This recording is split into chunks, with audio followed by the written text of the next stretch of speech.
Hey car fans, let's talk about a true legend, the Nissan GTR. It all began in the late 1960s with the Hakosuka. This wasn't just a regular family car, nope, this was a speed demon disguised as a normal car.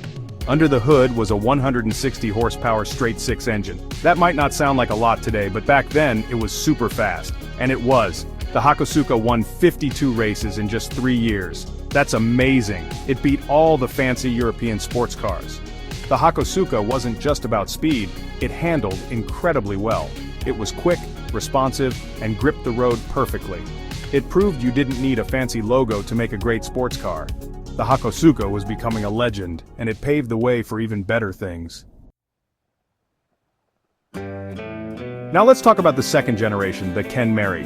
Named after a cool couple in a Japanese commercial, this GTR was all about style and speed. Think of a car chase from a 1970s action movie, and that's the Kenmeri.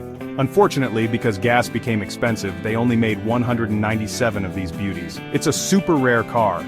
Even though it didn't last long, the Kenmeri solidified the GTR's reputation as a fantastic car to drive. It had the looks, the power, and that special GTR spirit. It's pretty awesome, right?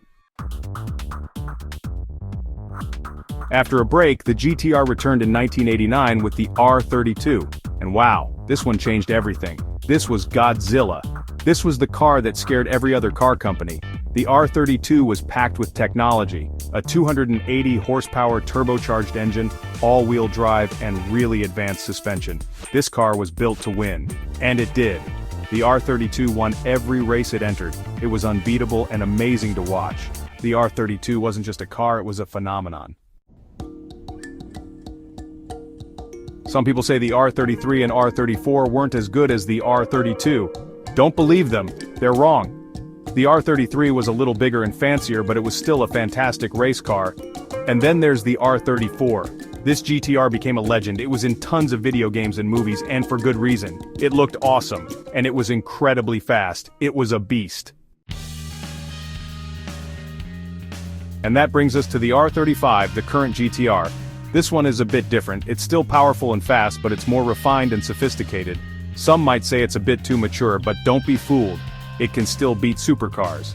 The R35 is a great tribute to the GTR's history, a car that has always pushed the limits. So there you have it, the history of the Nissan GTR.